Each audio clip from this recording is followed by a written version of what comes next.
벽보 청산 완료. 안녕하세요 원장님. 안녕하세요.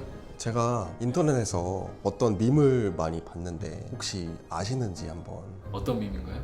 거북목 관련 밈이거든요. 한번 보겠습니다. 잠시 목뒤를 당기는 걸로 거북어포를 청산하려고 하고. 이게 요즘 밈이에요? 나온 지는 꽤 됐는데 찾다 보니까 이런 게 많이들 재밌어 하시더라고요. 업보 청산 가능할까요? 가능합니다 라고 말하면 좋을 텐데 가능할 수도 있고 안 할 수도 있을 것 같아요. 제가 밈을 보니까 이러면 안 좋다는 거를 스스로도 알고 있으니까 한번 이렇게 넣어야지. 나 오늘 이제 목한테 잘했다라고 하는 게 어포청산 밈이잖아요. 무턱대고 이렇게 턱을 집어넣는 자세가 잘 맞는 사람도 있고 안 맞는 사람들도 있어요. 저희 병원에 오셨던 환자 대표적인 케이스를 몇 가지 좀 말씀을 드려볼게요. 내가 거북목이 있다. 이것 때문에 머리도 아프고 어깨도 아프고 날개 축지도 아프다. 근데 이미 이분이 이것 때문에 목에 대해서 여러 치료를 받아보고 오신 상태였습니다. 약도 먹어봤고 주사도 맞아봤고 목 근육을 풀어주는 도수치료, 재활운동 다 해봤는데 그런 증상들이 잘 낫지 않아서 오신 환자분입니다. 그리고 다른 한 분을 말씀드릴게요. 이분도 역시 거북목 때문에 오셨는데 평소에 목 불편함을 많이 느낀다기보다 귀 쪽이나 턱관절 불편감을 많이 느끼고 오랫동안 치과 치료를 받아오신 분입니다. 턱관절을 교정하는 그런 스프린트 치료나 턱을 잡아주고 있는 근육의 긴장도를 개선시키는 보톡스 주사 치료나 이런 것들을 많이 시도했는데 턱 문제가 잘 해결되지 않고 또 그게 점점 심해지다 보니까 목과 두통까지 악화돼서 내원을 하게 된 환자입니다. 두 분이 어떤 공통점이 있는지 예상이 되시나요? 바로 턱이 문제였다는 점입니다. 목이 턱이랑 가까이 있긴 하니까 영향이 있을 것도 같은데 정확한 이유는 사실 딱히 떠오르진 않거든요. 우선 1번 가깝기 때문에 영향이 많아요. 특히 목 중에서도 상부의 목과 턱관절은 서로 영향을 많이 주고받는다고 보시면 됩니다. 그리고 턱과 목 간의 움직임에 서로 연결되어 있는 근육들이 이 주변에 있는 비슷한 뇌신경에 의해서 지배를 받게 됩니다. 조금 더 전문적으로 들어가면 턱을 많이 움직이는 근육들은 12쌍의 뇌신경이 있거든요. 그 중에 3차 신경이라고 하는 5번 뇌신경 문제랑 연관이 많아요. 근데 턱관절이 안 좋고 균형이 틀어지다 보면은 그 뇌신경에 불필요한 자극이 가해지게 되고 턱의 움직임이 더 틀어지게 되고 이런 문제가 생기게 됩니다. 특히 거북목과 연관이 많은 지난 시간에 이 머리에서 목까지 내려오는 이 목비근이라고 하는 흉쇄 유돌근에 대해서 설명드린 적이 있잖아요. 그런 근육들과 승모근을 담당하는 11번 뇌신경도 이 턱관절 근처에서 영향을 주고받습니다. 그러면은 문제가 있는 거북목과 문제가 없는 거북목을 판단하는 기준이 뭘까요? 몇 가지 집에서 스스로 체크할 수 있는 리스트를 한번 알려드려 볼게요. 먼저는 요 귀 안에 손을 집어넣고 입을 벌려보세요. 5번에서 10번 정도. 소리가 느껴지나요? 소리는 딱히. 안 느껴지면 정상입니다. 윤활이 잘 돼서 부드럽게 움직일 때랑 내부가 이렇게 자극이 되면서 마모가 되는 소리가 느껴질 때가 있거든요. 그럼 우선 턱관절 이상이 동반되어 있다고 생각해 볼 수 있습니다. 두 번째입니다. 귀 바로 앞쪽에 여기 손가락을 대고 입을 벌렸다 내렸다 해봅시다. 양쪽이 대칭적으로 뼈가 나왔다 들어갔다 하는 양상이면 정상이고요. 그 양상이 조금 비대칭이다, 쪽이 더 많이 튀어나온다든지 그러면서 소리가 난다든지 그러면 턱관절 문제가 있다고 생각하시면 됩니다. 그리고 이번엔 거울을 보고 입을 열었다 닫았다를 한 5번에서 10번 정도 해봅니다. 수직으로 왔다 갔다 거려야 정상입니다. 어떤 분들은 이 지그재그로 가는 사람들이 있어요.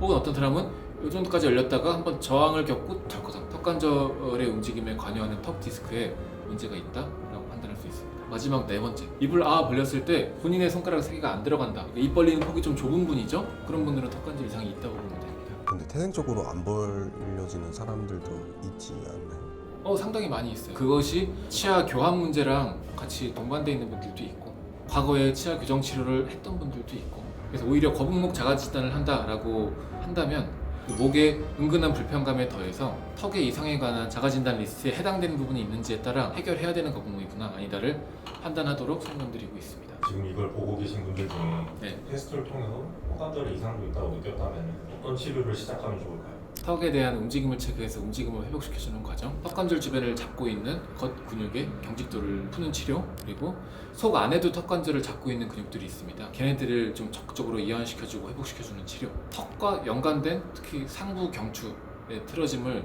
교정하는 치료, 이런 것들로 이루어진다고 보면 됩니다. 그렇게 교정을 하는데 어느 정도 시간이 소요될까요? 그거를 환자분들이 가장 많이 궁금해하세요. 근데 그게 사람마다 다르거든요. 스스로 인식되어 있는 근육과 관절들의 그 위치 감각이 학습된 위치 감각대로 저절로 움직이는 건데 그것들의 위치를 한번 재교육시켜준다는 것에 의미가 있습니다. 우리 머릿속에 고유 감각이라고 얘기를 하는데요. 그런 감각들을 한 사이클 단기간 학습을 시키려면 최소 한 2, 3일 간격, 교육과 교육 간의 간격이 72시간이 넘지 않도록 반복적인 교육이 6주에서 8주 정도 들어갔을 때 가장 짧은 사이클의 교육이 만들어진다고 얘기를 합니다. 운전면허 있으세요? 네. 운전면허 처음 배울 때 생각을 해보세요. 처음 배워서 기능시험장에 있을 때 땀을 뻘뻘 흘리잖아요. 엑셀 밟고 브레이크 밟고 깜빡이 켜고 이런 것들이 하나하나 생각해서 해야 되는데 적어도 우리가 운전면허를 취득할 정도로 빠른 사람이면 몇 주면 되겠지만 어쨌든 한두 달 안에 반복된 동작이 나한테 좀 숙달이 되면 그 다음부터는 최소한 그 정도 상태를 만들어 나가는데 지금 말씀드린 한 2개월 정도 걸린다고 생각하시면 됩니다. 그러면은 2개월이 지나고 교정이 됐다고 쳐도 다시 돌아갈 수도 있는 거잖아요. 그럴 때는 어떻게 하면 좋을까요? 그럴 때는 점점 이제 스스로 할 수 있는 부분을 많이 늘려줘야 돼요. 2개월이 지난 다음에는 재평가를 해서 교정 치료는 종료하고 스스로 자가 치료를 할 수 있게 가르치는 방향으로 스케줄을 변경하게 됩니다. 어떤 운동들이 있을까요? 크게 3가지를 말씀드리겠습니다. 첫 번째 운동은 목을 신전시키는 운동입니다. 목이 앞으로 되게 쏠려 있는 분이기 때문에 전체적인 균형이 다 앞으로 쏟아져 있단 말이에요. 목을 뒤로 신전하기 전에 날개뼈 뒤를 모아준다 생각하시고 가슴을 활짝 펴고 목을 뒤로 신전하는 스트레칭을 30초 시행합니다. 어깨 굽는 것도 목이랑 연관되어 있기 때문에 영향을 많이 준단 말이에요. 이쪽을 펴는 데에도 도움이 많이 됩니다. 두 번째 운동은 이 날개뼈를 안정화시키는 운동입니다. 양팔을 어깨 너비로 벌려줍니다.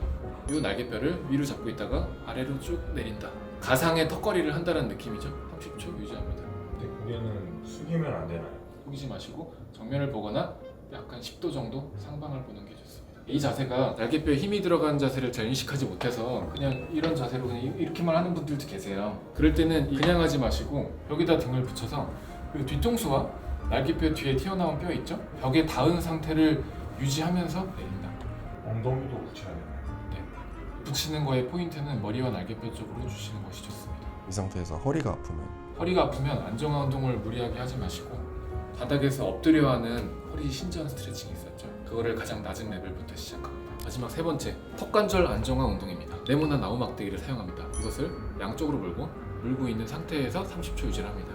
턱에 관련된 안팎 근육에 평소 일상생활에서는 주지 못하는 자극을 줄 수가 있어요. 턱관절의 안정성이 떨어지거나 소리가 나는 분들은 이 서랍자를 이용한 대칭 운동부터 시작하기를 권고드립니다. 2개 늘리면 폭이 2배로 늘어나기 때문에 조금 더 자극의 강도를 늘릴 수가 있고 더 두꺼워질수록 더 좋은 건가요? 두꺼워지면 질수록 좋은 건 아닌데 하나, 2개 내에서 왔다 갔다 거리는 게 좋습니다. 왜냐면 턱관절이라는 게 한없이 벌어질 수는 없는 거라서 적응이 잘 됐다. 이걸 물고 홈트 스트레칭을 합니다. 그러면 조금 더 협응되는 근육에 동시다발적인 자극을 줄 수가 있어요. 안정화 운동도 이걸 물고 할 수 있습니다.